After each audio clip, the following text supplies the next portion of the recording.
అయితేనేమి పట్టుదలతో చేస్తాం. ఇప్పుడు చదువుకుంటున్న పిల్లలు ఎట్లా చదువుతారు?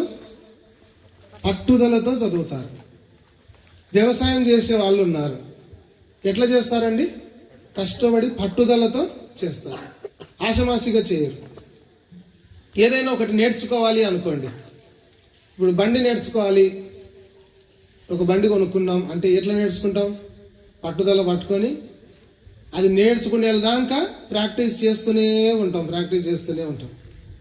పట్టుదలతో మనం ఏదైనా సాధించుకుంటాం. అయితే ప్రార్థనకు కూడా పట్టుదల కావాలంట. ఏం కావాలండి? పట్టుదలతో కూడిన ప్రార్థన, విజ్ఞాపన మనం చేయాలి. పాటలు ఎంత బాగైనా పాడగలుగుతాం, వాక్యం ఎంతసేపు అయినా వినగలుగుతాం. దేవుని కొరకు ఏదైనా అర్పణలు ఇవ్వాలంటే ఇవ్వగలుగుతాం. కానీ చాలా సార్లలో మనము ప్రార్థన చేసే విషయంలో బలహీనమైపోతున్నాం. అన్ని చేస్తాం, ప్రార్థనకు వచ్చేసరికి 1 నిమిషము, లేకపోతే 2 నిమిషాలు, లేకపోతే మహా అంటే ఒక 10 నిమిషాలు. అది లేకపోతే స్వామి తండ్రి స్తోత్రం, నువ్వే అన్నిటికి ఉన్నావు పోతున్నా. ఇంతే మనం నేర్చుకునేది. అంటే మిమ్మల్ని తక్కువ చేసి అనడం లేదు, కానీ అందరం, నువ్వు నేను, మనమందరం నేర్చుకోవాలి. ఈరోజు ప్రార్థన పట్టుదలతో మనం చేయాలి. పట్టుదలతో కూడిన ప్రార్థన. ఇప్పుడు మన పిల్లలు ఉన్నారు, మన కడుపున పుట్టిన పిల్లలు ఉన్నారు, వాళ్ళు మనతో సమయం గడుపుతారు, మన దగ్గర ఉంటారు, మనతో ఉంటారు. వాళ్ళ గురించి మనకు తెలుసు, మన గురించి వాళ్ళకు తెలుసు. దేవుడు మన తండ్రి, మన ప్రభు, మన కొరకు ప్రాణం పెట్టిన వాడు, మనల్ని రక్షించిన వాడు, మనల్ని కొన్నవాడు. ఆ ప్రభు దగ్గర మనము సమయం గడపాలి. ఆ ప్రభువుతో మనకు ఒక బంధం ఉండాలి, ఒక సహవాసం, ఒక ఫెలోషిప్ మనకు ఉండాలి. ఏదో మన అవసరాన్ని బట్టి ప్రార్థనకు రావడం, అవసరం తిరిగినాక మానుకోవడం, ఇదే కాదు భక్తి అంటే. దేవునికి మనకు ఒక మంచి సహవాసం కలిగి మనం జీవించాలి ప్రియులారా. ఒక తండ్రితో, నీ తండ్రితో నువ్వు ఎట్లా సహవాసం కలిగి ఉంటావో, నీ తల్లితో నువ్వు ఎట్లా అనుబంధం కలిగి ఉంటావో, అంతకన్నా మిన్నగా మనల్ని ప్రేమిస్తున్న మన ప్రభువుతో కూడా మనం సహవాసము చేయాలి. ఎలా మనం దేవునితో సహవాసం చేయగలుగుతామంటే, దైవ సన్నిధికి నడిచినప్పుడు, ప్రార్థనలో గడిపినప్పుడు మనం దేవునితో సహవాసం చేయగలుగుతాం. ఎలా మనం దేవునితో మాట్లాడగలమంటే, మోకరించి మనం ప్రార్థించినప్పుడు మనం దేవునితో మాట్లాడగలం ప్రియులారా. కనుక దేవునితో నీకు సహవాసం ఉందా? ఈరోజు ఒకసారి మనం ఆలోచన చేద్దాం. మనం మన పనులు ఎన్నో చేసుకుంటున్నాం, మన సమయం ఎంతో గడుపుతా ఉన్నాం. మనము చదివే విషయంలో, చదువుకునే పిల్లలు చదువుకునే దాంట్లో సమయం గడుపుతా ఉన్నారు, పని పాటలు సమయం చేస్తూ అన్నిటికీ సమయం ఇస్తా ఉన్నాం. మరి దేవునితో వ్యక్తిగత సంబంధం మనకు ఉన్నామా?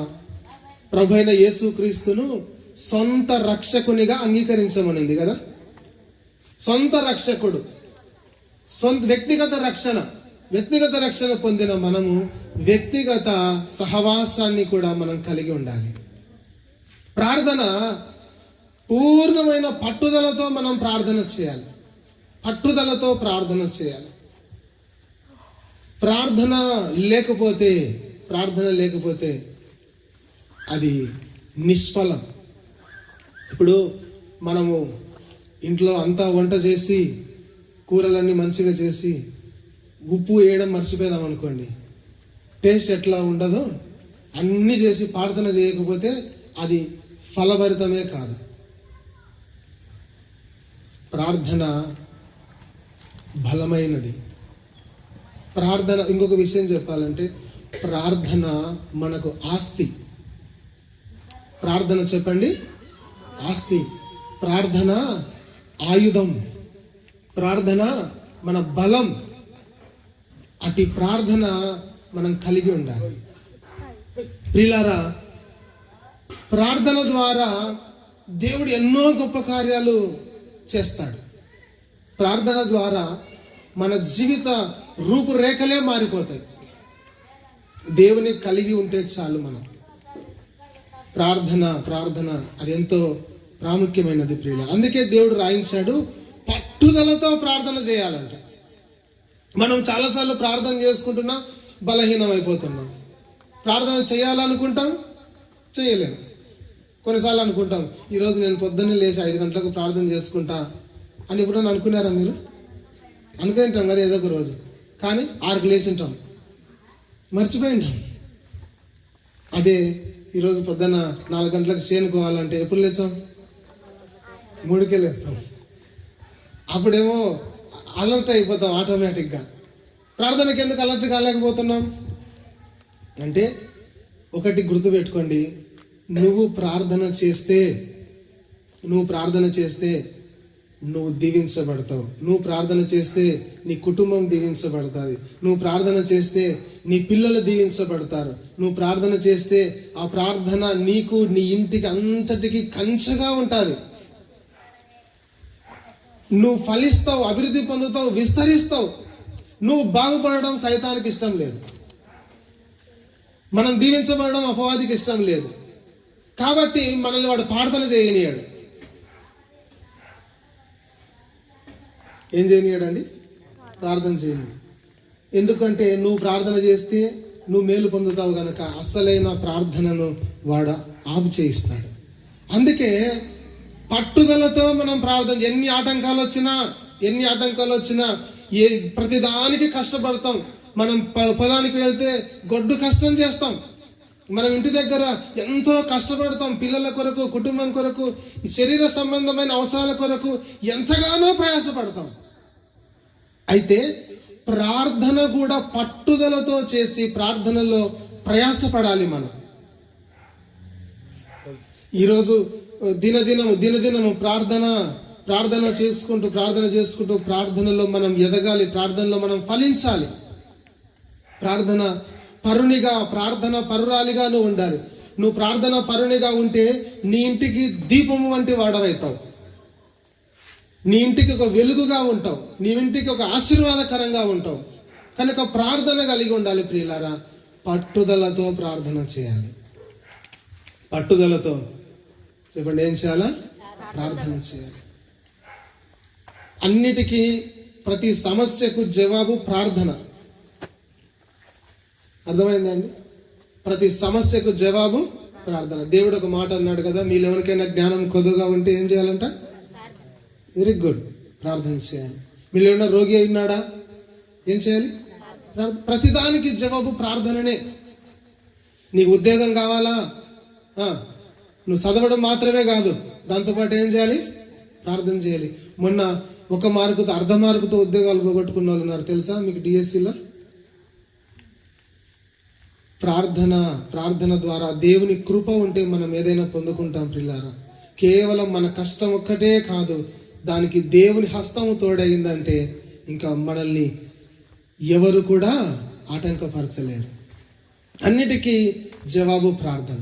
బైబిల్ గ్రంథంలో ఒక తల్లి ఉంది, హన్నా. ఆమె పేరు సమూయేలు గ్రంథంలో చూస్తాం. ఆమె గొడ్రాలు. ఆమెకు సంతానం లేరు. తన సవతి ఆమెను ఎప్పుడు వేధిస్తూ, ఏడిపిస్తూ, సూటిపోటి మాటలతో ఆమెను గాయపరిచేది. తన భర్త దగ్గరికి పోయి సంతానము లేదని దిగులు పడుతుంటే ఆయన అన్నాడు, ఏం చెప్పుకోలేక, 100 మంది కొడుకుల కంటే నేను గొప్పని కాదా? నేనంత బాగా చూసుకుంటా కదా 7 మంది పిల్లల కన్నా. ఒకసారి యాకోబు దగ్గరికి వెళ్ళి రాహేల్ అడుగుతుంది, నాకు పిల్లలు కావాలి అని అడుగుతుంది. లేయాకేమో సంతానం ఉన్నారు, నాకు సంతానం లేరు, నాకు పిల్లలు కావాలంటే యాకోబు అంటాడు, నేనేమన్నా దేవుణ్ణి అనుకున్నావా? నేనేమన్నా దేవుని స్థానంలో ఉన్నానా నీకు సంతానం ఇవ్వడానికి? నువ్వు దేవుణ్ణి అడుగు కదా. సంతానము కావాలంటే ప్రియులారా, అక్కడెక్కడ తిరిగితే ఏం రాదు. మోకరించి ప్రార్థన చేయి. హన్నావలే ప్రార్థన చేయి. పట్టుదలతో ప్రార్థన చేయి. నీ సంతానాన్ని, నీకు సంతానం ఇవ్వడమే కాదు, ప్రార్థన ద్వారా నీకు అనుగ్రహించబడిన ఆ పిల్లలు గొప్పవారేటట్లు దేవుడు వాళ్ళను ఆశీర్వదిస్తాడు. ప్రార్థన అనేటువంటిది గొప్పది. ప్రార్థన ద్వారా హన్న గొప్ప ప్రవక్తను సంపాదించుకుంది. ఆ పొందుకోవడమే కాదు, ఇశ్రాయేలు జాతికి అంతటికి ఆ కుమారుణ్ణి ఒక దీపముగా, ఒక వెలుగుగా ఉండేటట్లు దేవుడు ఆయనను సమూయేలును అభిషేకించాడు, నిలబెట్టాడు. ప్రియులారా, ప్రార్థన గొడ్డుతనాన్ని పోగొడతాది. ప్రార్థన గొడ్రాలను సంతానము కలిగిన తల్లిగా మార్చేసింది. ఇక్కడ ఎవరైనా సంతానం లేని వాళ్ళు ఉన్నారేమో, బాధపడొద్దండి, దిగులు పడొద్దండి. ప్రార్థన చేయండి, ప్రార్థన చేయండి. నీ కన్నీటిని తుడిచి దేవుడు సమాధానం ఇస్తాడు. ప్రార్థన ద్వారా ఎన్నో గొప్ప కార్యాలు మనం చూడగలం. ప్రియులారా, ప్రార్థన సంతానాన్ని అనుగ్రహిస్తుంది. ఇంకొక మాట చెప్పాలంటే, ప్రార్థన మరణాన్ని తప్పిస్తుంది. ప్రార్థన చెప్పండి, ఏం తప్పిస్తుంది? మరణం తప్పిస్తుంది ప్రార్థన. మరణం తప్పిస్తుంది ప్రార్థన. బైబిల్ గ్రంథంలో ఒక మహారాజు ఉన్నాడు, ఆయన పేరు హిజ్కియా. హిజ్కియాకు మరణకరమైన రోగం వచ్చింది. యెషయా ప్రవక్త వచ్చాడు, ఇంటికి వచ్చాడు. దేవుడు ప్రవక్తను పంపించాడు. యెషయా ఇంటికి వచ్చి అన్నాడు, ఇదిగో హిజ్కియా, నీవు మరణమగుచున్నావు, నీ ఇల్లు చక్కబెట్టుకో, నీ ఇంట్లో చక్కబెట్టుకో. ఎక్కడి నుంచి వచ్చింది ఈ మాట? ఎక్కడి నుంచి పంపబడింది? సాక్షాత్తు దేవుడే ప్రవక్తను పంపించి చెప్పాడు. దేవుడు చెప్తే తిరుగుంది అక్క. మనమైతే ఏం చేస్తామంటే అందరూ వెళ్ళి ఏడ్చాం చుట్టేసుకొని, నేను పోతున్నాను ఆయన ఏం చేశాడు? హిజ్కియా ఏం చేశాడు? ఆ మాట చెప్పగానే ఆ మాట చెప్పిన ప్రవక్త మీద కోపపడలే. ఎవరన్నా నువ్వు చనిపోతున్నావు, నీ ఇల్లు చక్క పెట్టుకుంటే కోపం వస్తుందా, సంతోషం వస్తుందా? కోపం వస్తుంది. ఇంకొక మాట అంటే, చావు అనే మాట వినడానికి కూడా ఎవరు ఇష్టపడరు. చాలా మంది ఇష్టపడరు. మొన్న ఎన్నో పెళ్లికి పోతే పరదేశంలో పాట కొట్టినారు, అందరూ మొత్తుకుంటున్నారు ఒకటేమైనా, అరే ఎవరు బ్యాండోలను పిలిచినది, పరదేశం ప్రియులారా అని కొడుతున్నారు. వాళ్ళకి తెలియదన్నమాట. ఎంత వాళ్ళు చాలా బాధపడినారు, ఏంది పెళ్లి మండపంలో ఇటు కొట్టినారని. అంటే ఆ పాటను దానికి ఫిక్స్ చేసినారన్నమాట అంతిమయాత్రకు. చావు అనే మాట మనం వినడానికి కూడా ఇష్టపడం.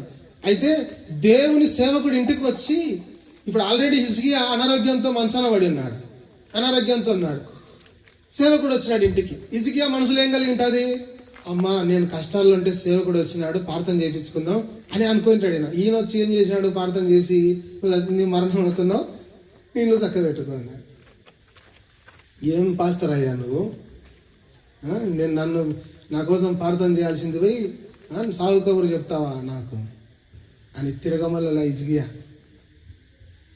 విన్నాడు, గుండెల్లో పెట్టుకున్నాడు. ప్రవక్త ఇంకా వెళ్ళిపోతుంటే గోడ తట్టు తిరిగి ఏడ్చి కన్నీరు గార్చి ప్రార్థన చేశాడు.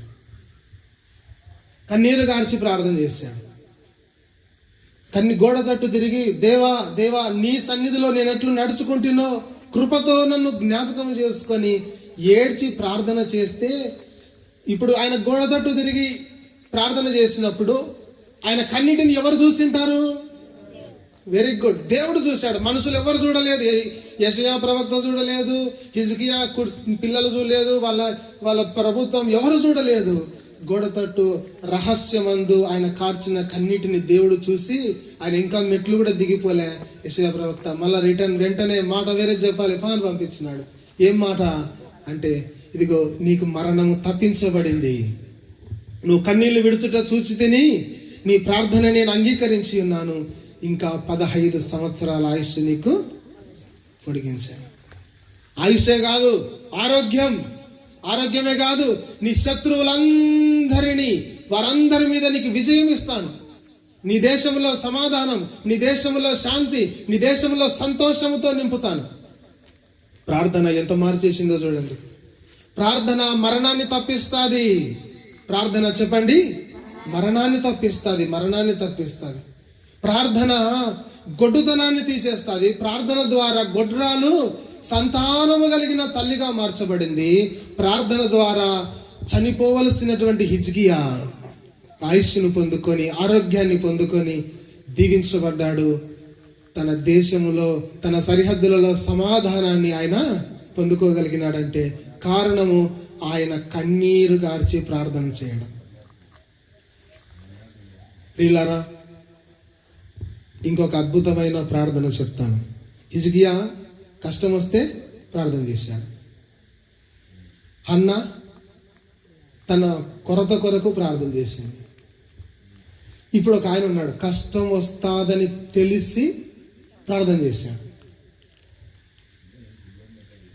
ప్రార్థనకు రాండి, మిమ్మల్ని దేవుడు దీవిస్తాడంటే అందరూ వచ్చి కూర్చుంటారు. ప్రార్థనకు వచ్చినామంటే, ప్రార్థనకు పోయినారంటే మిమ్మల్ని చంపేస్తాం అన్నారు అనుకోండి, పోతారా ప్రార్థనకు పోతారా? యాళ్ళేబ్బా ఇంట్లో అందాము. బైబిల్ గ్రంథంలో మహాభక్తుడు ఉన్నాడు, దానియేలు. ఆయన చెప్పండి, ఎవరు? దానియేలు. ఒక శాసనం చేయబడింది దేశంలో. ఏమిటి? రాజుకు తప్ప ఎవరికి మనవి చేయకూడదు, ప్రార్థన చేయకూడదు. ఇది దానియేలు మీద కుట్ర. చెప్పండి, ఇది ఏంటి? ఇది దానియేలు మీద కుట్ర అన్నమాట ఇది. ఎందుకంటే దానియేలు నీతిగా బ్రతుకుతున్నాడు, వర్ధిల్లుతున్నాడు, ఒక మచ్చ కూడా లేకుండా బ్రతుకుతున్నాడు. ఓర్పు లేని తనం, ఓర్పు లేక వీళ్ళలో కుళ్ళు పుట్టి దానియేలు మీద కుట్ర చేసి ఎలాగైనా సరే దానియేలును అసలు ఇంకా భూమి మీదనే ఉంచకుండా చేసేయాలి అని నిర్ణయం చేసుకున్నారు ఒక గుంపు. వాళ్ళు సామాన్యులు కాదు, అధికారులు, పెద్దలు, ప్రధానులు, దేశంలోని ప్రధానులు అందరూ ఏకమై దానియేలుకు విరోధముగా గుంపు కొన్నారు. కారణం ఏమిటంటే తన నీతి, కారణం ఏమిటంటే తన భక్తి, కారణం ఏమిటంటే తాను వర్ధిల్లడం చూసి వారికి ఓర్పు లేక దానియేలు మీద కుట్ర చేశారు, దానియేలును చంపివేయాలి అని శాసనం చేయించారు. ఏమిటి శాసనం అంటే, మరి ఎవరైతే ప్రార్థన చేస్తారో వాని సింహాల గుహలో వేసేయాలి. ఇట్టి శాసనము సంతకము చేయబడినని దానియేలు తెలిసినను ఆయన ఏం చేశాడంట, తన ఇంటి కిటికీలు తెరిచి ముమ్మారు దేవునికి ప్రార్థన చేశాడంట. దానియేలు కష్టాలు తొలగిపోవాలని కాదు చేసేది ప్రార్థన, కష్టం వచ్చినా కానీ నేను ప్రార్థన మానుకొనని చేస్తున్నాడు. కష్టాలను ఫేస్ చేయడానికే ప్రార్థన చేస్తున్నాడు. రాజు సింహాల గుహలో వేస్తాడా? ఏని పడతా సింహాల గుహలో, నాకేం. కానీ ప్రార్థన మాత్రము ఎంత భక్తి అండి అసలు! ఏం భక్తి అండి ఇది అసలు! మనం కష్టాలు తొలగిపోనికి దేవుని సన్నిధికి వస్తాం, నా కష్టాలు తెలుసు ప్రభువా అని మనం ఏడుస్తున్నాం.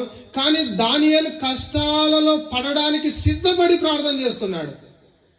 కష్టమైన అనుభవిస్తాను కానీ ప్రార్థన మానను, శ్రమైన అనుభవిస్తాను కానీ ప్రార్థన మానను, చావనైనా చస్తాను కానీ ప్రార్థన పట్టుదలతో కూడిన.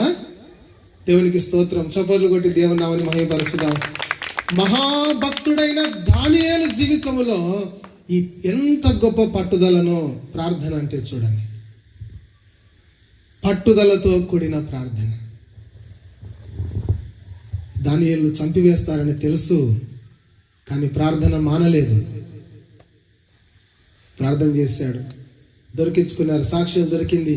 ఇదిగో దానియేలు ప్రార్థన చేస్తున్నాడు, వెళ్ళండి సింహాల గుహలో వేయండి. దానియేలు పట్టుకొని వచ్చి తీసుకొని వచ్చి, రాజుకి ఇష్టం లేదు దానియేలును సింహాల గుహలో వేయించడం, కానీ శాసనం చేయబడింది కనుక ఇంకా ఏరే దారి లేక దానియేలు సింహాల గుహలో వేశారు. ఒక చరిత్రకారుడు చెప్పాడు, ఆ సింహాల గుహల అంట దాదాపుగా ఒక 200 సింహాలు ఉన్నాయంట. 200 పైన సింహాలు. అదేం చిన్న గృహ కాదు, పెద్దది. దాంట్లో దగ్గర 200, 150, 200 దాకా సింహాలు, ఆకలితో ఉన్న సింహాలు. చెప్పండి ఏంటి? ఆకలితో అలమటిస్తున్న సింహాలు గుహలో ఉన్నాయి. ఆ గుహలో దానియేలును వేశారు. ఒక అద్భుత కార్యం. దానియేలు కంటే ముందే దేవుడు సింహాల గుహలో ఉన్నాడు. దేవునికి స్తోత్రం కలుగును గాక. ఎంత దయగలిగిన దేవుడు! నా కోసం నువ్వు చావడానికి తెగించావా? నిన్నెట్లా చావనిస్తా నేను లేననుకున్నావా నీకు అని దేవుడు దానియేలు కంటే ముందే సింహాల గుహలోకి వెళ్ళి సింహాల నోళ్ళనన్నిటినీ మూయించాడు. సింహాల నోళ్లను మూయించాడు. దానియేలు సింహాల గుహలో రాత్రి అంతా ఉన్నాడు. అటేసట తీయడం కాదు. ఎంతసేపు ఉన్నాడంట? రాత్రి అంతా ఉన్నాడు. ఎంత అద్భుత కార్యం, ఎంత ఆశ్చర్య కార్యం. శ్రమ అయినా అనుభవిస్తా కానీ ప్రార్థన మానుకోను అనేది దానియేలు తీర్మానం. అయితే దేవుని కొరకు నిలబడిన దానియేలును శ్రమలు అతన్ని ఏ హాని చేయకుండా దేవుడు దానియేలును భద్రపరిచాడు. అందుకే భక్తుడు ఒక పాట రాశాడు. జలములలో బడినే వెళ్ళిన అవి నా మీద పారవు, జలములలో బడినే వెళ్ళిన మీద పారవు, అగ్నిలో నేను నడచిన జ్వాలలు నన్ను కాల్చజాలవు. హల్లెలూయా, హల్లెలూయా, హల్లెలూయా, ఆమేన్. హల్లెలూయా, హల్లెలూయా, హల్లెలూయా, ఆమేన్. విశ్వాసనావసాగుచు పయనించు సమయాన నా ప్రభు, విశ్వాసనావసాగుచు పయనించు సమయాన నా ప్రభు, సాతాను సుడిగాలి రేపగా నా ఎదుట నిలిచావా నా ప్రభు, సాతాను సుడిగాలి రేపగా నా ఎదుట నిలిచావా నా ప్రభు. హల్లెలూయా, హల్లెలూయా, హల్లెలూయా, ఆమేన్. దేవునికి స్తోత్రం.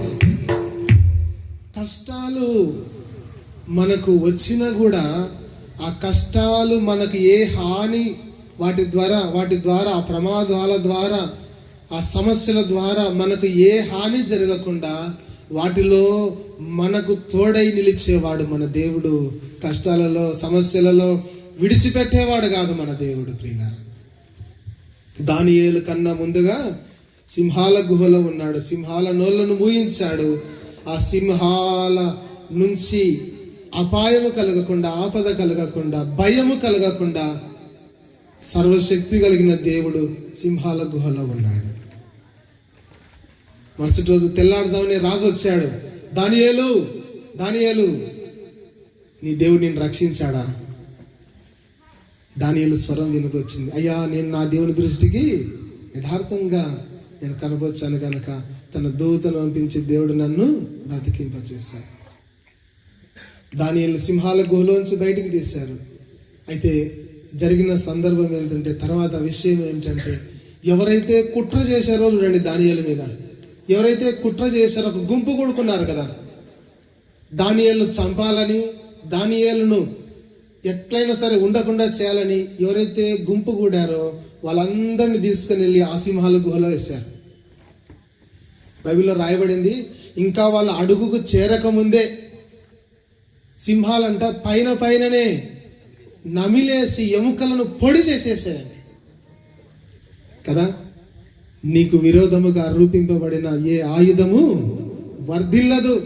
అది మనిషి అయినా, అది సంస్థ అయినా, ఒక గుంపైనా, ఒక ఆయుధమైనా, రోగమైనా, ఏ సమస్య అయినా కానీ నీకు విరోధముగా ఏదైతే రూపింపబడిందో అది వర్ధిల్లదు. దేవుడు నిన్ను వర్ధిల్ల చేస్తాడు. ప్రార్థన ఆషమాషి కాదు. ప్రార్థన నిష్ఫలమైనది కాదు. ప్రార్థన మనకు ఆస్తి, ప్రార్థన మనకు ఆయుధం, ప్రార్థనే మనకు సర్వస్వం, సమస్తం. ప్రార్థన జీవితాన్ని కలిగి ఉంటే ప్రియులారా, మనము ఎంతగానో ఫలిస్తాం, వర్ధిల్లుతాం. ప్రార్థన కలిగి ఉన్నప్పుడు నీకు విరోధముగా ఎంతమంది నీ పక్కన గొణిగినా, ఎంతమంది నీ పక్కన సనిగినా, నీ మీద విరోధంగా గుంపుగా ఏర్పడి నీ ఇంటి గురించి, నీ గురించి నీకు వ్యతిరేకంగా చేసి మిమ్మల్ని పాడు చేయాలని చూసిన ప్రార్థన కలిగి ఉన్నావు, దేవుడే నీ పక్షాన నిలబడతాడు. నువ్వు భయపడాల్సిన అవసరత లేదు. అందుకే ప్రియులారా, ప్రార్థనను పట్టుదలతో చేయాలి. ఎలా చేయాలి చెప్పండి? పట్టుదలతో చేయాలి ప్రార్థన. హన్నా పట్టుదలతో చేసింది. హన్నా నీళ్లు కుమ్మరించినట్లు తన హృదయాన్ని దేవుని సన్నిధిలో కుమ్మరించి ప్రార్థన చేసింది. జవాబు వచ్చిందా రాలేదా? వచ్చింది. హిజ్కియా గుండెలలో ఉన్నటువంటి ఆ భయంకరమైనటువంటి బాధను తన దేవుడు ప్రభువుకు వెల్లడి చేశాడు. కన్నీరు గార్చి చెప్పాడు, అయ్యా జ్ఞాపకం చేసుకున్నాడు. ప్రార్థనకు జవాబు వచ్చిందా రాలేదా? మేలు పొందాడా లేదా? సమస్యలు వచ్చినా భయపడక దానియేలు ప్రార్థన చేశాడు. నష్టపోయాడు దానియేలు? మరి ఈరోజు నువ్వు ప్రార్థన చేస్తే ఏదైతే కావాలనుకుంటున్నావో, ఏదైతే అందకుండా ఉందో, ఏ సమస్య అయితే నిన్ను ఏడిపిస్తుందో, ఏ రోగం అయితే నిన్ను నలగగొడుతుందో, దేన్ని బట్టి నువ్వు భయపడుతున్నావో, దేన్ని బట్టి నువ్వు చింతిస్తున్నావో, దిగజారిపోతున్నావో, దిగులు చెందుతున్నావో, మోకరించి ప్రార్థన చేయి.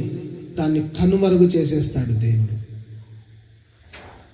ప్రార్థన, హన్నా ప్రార్థన విన్న దేవుడు, హిజ్కియా ప్రార్థన విన్న దేవుడు, దానియేలు ప్రార్థన విన్న దేవుడు నీ ప్రార్థన వింటాడు. నీ ప్రార్థన వింటాడు దేవుడు. ఆయన త్రోసివేసే దేవుడు కాదు. తన యందు భయభక్తులు గలవారు ప్రార్థన చేస్తుంటే ఆయన చెవులు ఆలకించేవాడంట. చెవి యొగ్గి వినే దేవుడు. ప్రార్థన చేస్తారా? ప్రార్థన చేస్తారా? ప్రియులారా, ప్రార్థన నువ్వు కలిగి ఉంటే నీ అంత ధన్యుడు ఇంకా ఎవరు లేరు. శ్రమలకు భయపడొద్దు, కష్టానికి భయపడొద్దు. ప్రార్థన ప్రార్థన ప్రార్థన. మరలా మీకు గుర్తు చేస్తున్నాను, ఇది మనసులో పెట్టుకోండి. మన ఆస్తి చెప్పండి ఏంటి? ప్రార్థన. మన బలము ప్రార్థన, మన ఆయుధము ప్రార్థన. నిన్ను ఎవరన్నా తిట్టినా, ఎవరిని చేసినా నువ్వు ఎవరితో కొట్టాల్సిన పని లేదు, వారిని తిట్టాల్సిన పని లేదు, ఏం చేయాల్సిన పని లేదు. నీ బాధను దేవుని దగ్గర వెల్లడి చేయి చాలు. అట్లని నీ శత్రువు పాడైపోవాలని కోరుకోవద్దు సుమా. దేవుడు ఏమన్నాడు? నీ శత్రువుకు వందనాలు చెల్లించు, వందనాలు చెప్పు. నీ శత్రువుకు భోజనం పెట్టు, వాడు ఆకలి కొనుంటే వాడికి అన్నం పెట్టు. పగ తీర్చుకొనుట నా పని, నీ పని కాదు. నువ్వేం చేయాలి? ప్రార్థన చేయి అంతే. ప్రార్థన చేయమన్నారని, ప్రభా ఆమె నన్ను తిట్టింది ప్రభా, ఆయన నన్ను తిట్టినాడు ప్రభా, ఇంకా అసలు ఉండకూడదు, అడ్రస్ ఉండకూడదు ప్రభా, ఈడ నువ్వు తీసుకోవాల్సిందే ప్రభా అని అట్ట చేసావు. మళ్ళా ప్రార్థన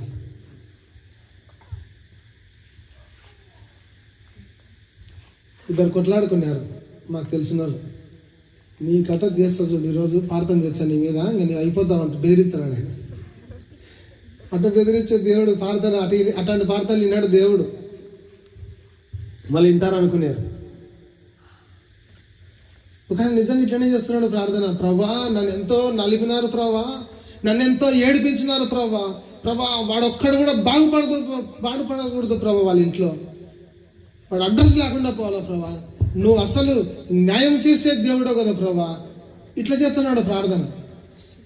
ఇట్లాంటి ప్రార్థనలు ఈనాడు దేవుడు అస్సలు ఈనాడు. శత్రువు కోసం వచ్చి ప్రాణం పెట్టినాడు. శత్రువుని పగ తీర్చుకోమని చెప్తాడా? ఒకసారి యేసు ప్రభు యెరూషలేములోకి వెళ్తా ఉంటే కొంతమంది నువ్వు రావకు పోని చేర్చుకోలేదంట. అప్పుడు యోహాను యాకోబు అన్నారంట, నువ్వు ఆజ్ఞాపించు, ఇప్పుడే వాళ్ళ మీద అగ్ని కురిపించి వాళ్ళు నాశనం అయ్యేటట్లు ఇప్పుడే పలుకు అన్నారంట. అప్పుడు దేవుడు అన్నాడు, ఇప్పుడు మనం నశింపజేయడానికి కాదు వచ్చినది, రక్షించడానికి వచ్చాం. ఉరిమేడు వారు అని వాళ్ళకి పేరు, అన్నదమ్ములకు. ఉరుముతుంటారు అనమాట. వాళ్ళని చూసి అందరికి భయం. పగ తీర్చుకోవడం నీ పని కాదు, పగ తీర్చుకోవడము ఆయన చూసుకుంటాడు. అయితే దేవుని మంచి మనసు కలిగి ఉండాలి, శత్రువుని క్షమించే మనసు కలిగి ఉండాలి. ప్రార్థన ప్రార్థన ప్రార్థన ఎంతో బలమైనది, ప్రార్థన ఎంతో విలువైనది ప్రియులారా. కనుక పట్టుదలతో చేయాలి ప్రార్థన. నేను చేయలేకపోతున్నాను అని రాకూడదు నీ నోటుకుండా. చేయలేవంటే చేయలేవు అంతే. ఇంకా చేస్తాను అంటే చేస్తాం. ఈరోజు నుంచి ఎలా చేయాలి చెప్పండి ప్రార్థన?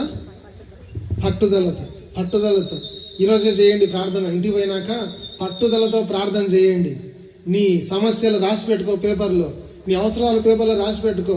దేవుని సన్నిధిలో కూర్చో, మోకాళ్ళుండు, ప్రార్థన చేయి. ఇదిగో ప్రభా, నా పరిస్థితి ఇది, నా స్థితి ఇది, నా గతి ఇది, నన్ను గడ్డనేయాల్సింది నువ్వే, నువ్వు తప్ప ఎవరు నన్ను దీవించలేరు, ఎవరు సహాయం చేయలేరు. నువ్వు చేయాలని పట్టుదలతో ప్రార్థన చేయి.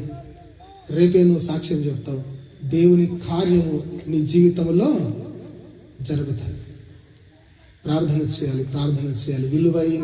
విలువైనది ప్రార్థన, విలువైనది ప్రార్థన.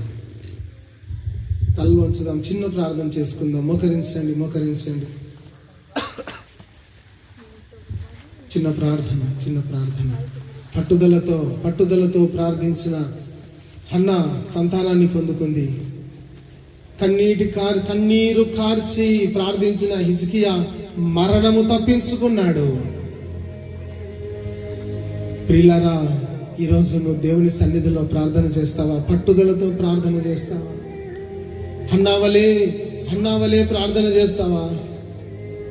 నీ పిల్లల గురించి మొరపెట్టు దేవుని సన్నిధిలో.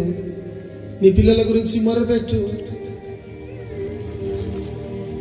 మరణకరమైన రోగము చేత పీడితుడైన హిజ్కియా ప్రార్థించాడు, కన్నీరు గార్చాడు దేవుని సన్నిధిలో.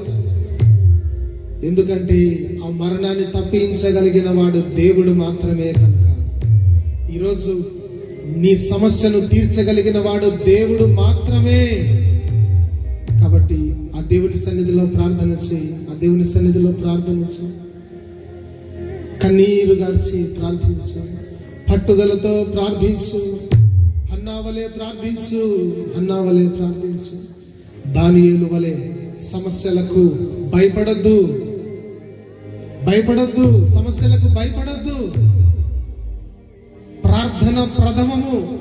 మొదట ప్రార్థన, ముందు మందిరము, ప్రార్థన, దేవుడు సహవాసం, తర్వాత ఏదైతే దేవునికి విలువనిస్తాం. దానియేలు విలువనిచ్చినట్లుగా దేవునికి విలువనిస్తాను తండ్రి. తీర్మానం చేస్తావా దేవుని సన్నిధిలో? అయ్యా, నీకు విలువనిస్తానయ్యా. నా సమస్యల కొరకు, నా పరిస్థితిని చూసుకొని ఎన్నోసార్లు ప్రభా ప్రార్థనకు దూరమయ్యా, ప్రార్థన చేసుకోలేదు, మందిరానికి దూరమయ్యాను, సహవాసానికి దూరమయ్యాను తండ్రి. గురించి ప్రార్థిస్తాను తీర్మానం చేసి. దానియేలు ఎదుట గర్జించు సింహాల నోటిని ఊహించాడు దేవుడు. నీ ఎదుట నీ శత్రువు నోళ్లను మూయిస్తాడు దేవుడు. నీ శత్రువు నోళ్లను మూయిస్తాడు. ప్రార్థన చేసి ఈ భక్తులు ఇంత గొప్ప దేవుని కార్యాలు చేయగలిగారంటే దానికి కారణం దేవునిపై ఆధారపడి, దేవుని మీద విశ్వాసం ఉంచి చేసిన ప్రార్థన. దేవుడు పక్షపాతి కాదు, దేవునికి పక్షపాతము లేదు. దానియేలు ప్రార్థన విన్న దేవుడు, హన్నా ప్రార్థన విన్న దేవుడు, హిజ్కియా ప్రార్థన విన్న దేవుడు, భక్తుల ప్రార్థన విన్న దేవుడు నీ ప్రార్థన కూడా వింటాడు, నీకు కూడా జవాబిస్తాడు. ఆయన పక్షపాతి కాదు. పట్టుదలతో ప్రార్థిస్తాను ప్రభా. తీర్మానం చేసి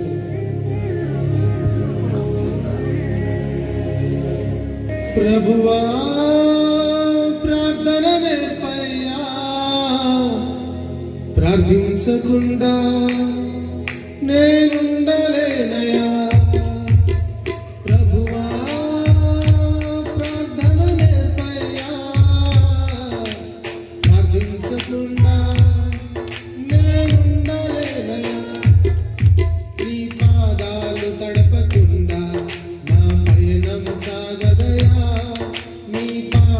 పాదాలు తడపకుండా నా పయనం సాగదయా. ప్రార్థన వలనే పయనము, ప్రార్థనే ప్రాకారము, ప్రార్థనే ప్రాధాన్యము, ప్రార్థన లేనిది పరాజయం. ప్రార్థన వలనే పయనము, ప్రార్థనే ప్రాకారము, ప్రార్థనే ప్రాధాన్యము, ప్రార్థన లేనిది పరాజయం. ప్రార్థనలో కన్నీళ్లు కరిగిపోవుట అసాధ్యము, ప్రార్థనలో నలిగితే నష్టపోవుట అసాధ్యము. ప్రార్థనలో కన్నీళ్లు కరిగిపోవుట అసాధ్యము, ప్రార్థనలో నలిగితే నష్టపోవుట అసాధ్యము. ప్రార్థనలో నలిగితే నష్టపోవుట అసాధ్యము, ప్రార్థనలో నలిగితే నష్టపోవుట అసాధ్యము. ప్రార్థనలో పెనుగులాడితే పడిపోవుట అసాధ్యము, ప్రార్థనలో పెనుగులాడితే పడిపోవుట అసాధ్యము. ప్రభువా ప్రార్థన నేర్పయ్యా, ప్రార్థించకుండా నేనుండలేనయా. ప్రభువా ప్రార్థన నేర్పయ్యా, ప్రార్థించకుండా నేనుండలేనయా. నీ పాదాలు తడపకుండా నా పయనం సాగదయా. నీ పాదాలు తడపకుండా నా పయనం సాగదయా. ప్రియ సహోదరి సహోదరుడా, ఈరోజు దేవుడు సూటిగా తేటగా నీతో మాట్లాడాడు కదా. ప్రార్థన ద్వారా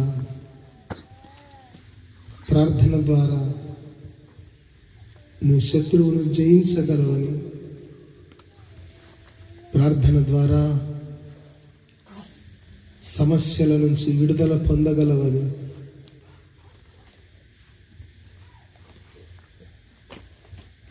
మరి ప్రార్థన చేసుకుంటా ప్రభా, పట్టుదలతో ప్రార్థన చేస్తా ప్రభా. నాకు ప్రార్థన నేర్పించు దేవా. నాకు ప్రార్థనని పట్టుదలతో కూడిన ప్రార్థన ద్వారా నాకు మేలు తండ్రి. ప్రార్థన చేయలేకపోతున్నాను. ఒప్పుకుందాం దేవుని సన్నిధిలో, ఒప్పుకుందాం. అయ్యా ప్రార్థన నాకు నేర్పించు నాయనా. దానియేలు లాంటి ప్రార్థన నాకు కావాలి తండ్రి. హన్నా వలె నేను ప్రార్థన చేయాలి, హిజ్కియా వలె ప్రార్థన చేయాలి. నా కుటుంబములో, నా సంఘములో, నా గ్రామములో మంచి ప్రార్థన పరునిగా, ప్రార్థన పరురాలిగా నన్ను నిలబెట్టు తండ్రి. తీర్మానం చేసుకుందామా? తీర్మానం చేసుకుంటావా? నీ తీర్మానాన్ని దేవుడు కనపరుస్తాడు. నీ తీర్మానానికి విలువనిస్తాడు. ఫలించని కొమ్మగా, ఫలభరితమైన జీవితముగా దేవుడు నిన్ను నిలబెడతాడు. అటు కృప, కనికరము, సహాయము దేవుడు మనందరికి అనుగ్రహించును గాక. కృపగల తండ్రి, నీ పాదాలకు స్తోత్రం. ఇంతవరకు ప్రార్థించిన వారిని, తీర్మానం తీసుకున్న వారందరినీ జ్ఞాపకం చేసుకోమని, ఫలింపు చేయమని ప్రభువైన యేసు క్రీస్తు పరిశుద్ధ నామమున ప్రార్థించి అడిగి వేడుకుంటున్నాము తండ్రి. ఆమేన్.